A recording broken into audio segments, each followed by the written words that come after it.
Halo guys, Assalamualaikum warahmatullahi wabarakatuh. Perkenalkan, nama saya Rusmiati Alamaraes dengan NIM B1B1222162. Saya berasal dari kelas C, jurusan manajemen. Jadi di sini saya akan menjelaskan tentang budaya dan ragam organisasi. Mengelola budaya dan keragaman dalam tim global. Menurut banyak konsultan dan manajer internasional, keragaman dan tim global adalah salah satu sumber keunggulan bersaing yang paling konsisten bagi banyak organisasi. Menurut studi yang dilakukan oleh Kirkman, Rosen, Gibson, dan Tesluk, tim virtual adalah kelompok orang yang bekerja saling bergantung dan berbagi tujuan melintasi ruang, waktu, dan batas-batas organisasi dengan menggunakan teknologi untuk berkomunikasi dan berkolaborasi. Budaya, dalam artikelnya Cultural Matters in Virtual Teams, Surinder Kahal menjelaskan bagaimana pendekatan manajer dapat bervariasi berdasarkan apakah para karyawan adalah bagian dari budaya nasional individualis atau kolektivitas.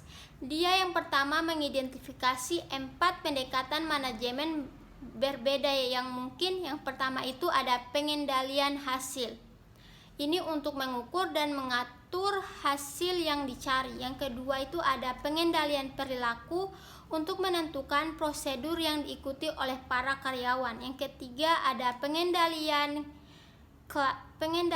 klan untuk menerapkan sekumpulan nilai-nilai di mana para karyawan dihargai atau dihukum berdasarkan kesesuaian mereka dengan nilai-nilai tersebut.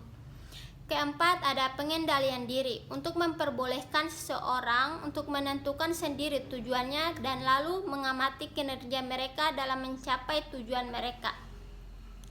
Komunikasi, apa sih itu komunikasi? Nah, jadi dalam artikelnya Tips for Working in Global Teams,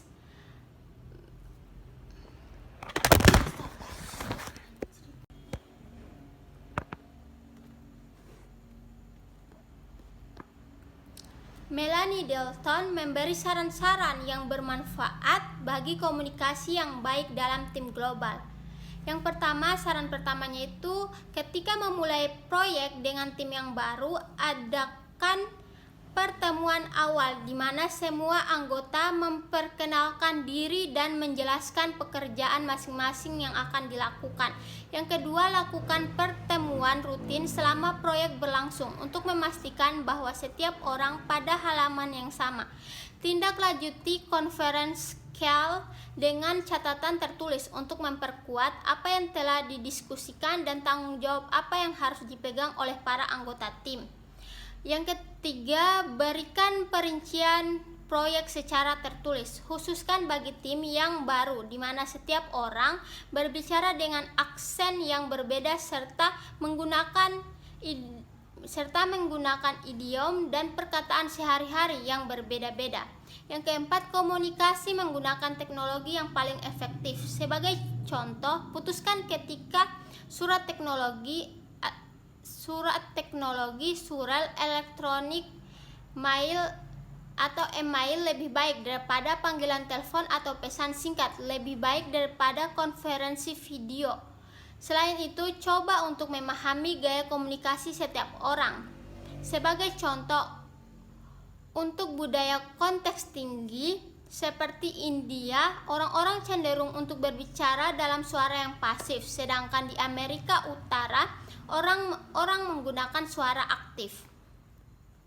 Kepercayaan, apa sih itu kepercayaan? Nah, dari penelitian mereka, Kirkman dan para rekan menemukan bahwa kepercayaan adalah membangun kepercayaan adalah membutuhkan respon yang cepat. Dalam membangun kepercayaan membutuhkan respon yang cepat terhadap komunikasi elektronik dari anggota-anggota tim. kinerja yang andal, dan tindak lanjut yang konsisten. Dengan demikian, pemimpin tim seharusnya melatih anggota tim virtual untuk menghindari kelambanan dalam menanggapi, pergeseran prioritas sepihak, dan kegagalan untuk menindaklanjuti komitmen. Sebagai tambahan, Dalton merekomendasikan bahwa para anggota tim virtual bertukar umpan balik awal dan memperbolehkan tambahan 1 atau 2 hari untuk merespon apabila terdapat perbedaan zona waktu. Nah, apa sih itu budaya organisasi? Jadi budaya organisasi itu adalah serangkaian nilai, norma, keyakinan, dan perilaku yang menjadi bagian integral dari suatu organisasi. Ini mencerminkan cara anggota organisasi berinteraksi satu sama lain, bagaimana mereka mengambil keputusan, dan apa yang dianggap penting dalam lingkungan kerja. Beberapa elemen kunci dalam budaya organisasi meliputi, yang pertama itu ada nilai inti, kedua elemen dan etika, ketiga komunikasi internal, keempat struktur organisasi dan kepemimpinan, serta yang kelima itu ada kebijakan dan praktik sumber daya manusia. Selanjutnya, budaya organisasi dalam MNC. Jadi yang pertama itu ada budaya keluarga. Dalam budaya ini, personel tidak hanya hormat kepada seseorang yang bertanggung jawab, tetapi melihat kepada mereka yang membimbing dan memberi persetujuan. Yang kedua ada budaya inkubator. Budaya inkubator atau inkubator kultur adalah tipe keempat budaya organisasi yang didefinisikan oleh Trompeners, dan budaya ini dikarakteristikan dengan penekanan yang kuat pada persamaan dan orientasi personal. Budaya ini sangat didasarkan pada keberadaan gagasan bahwa hakikat organisasi adalah urutan kedua, sekunder untuk pemenuhan individu.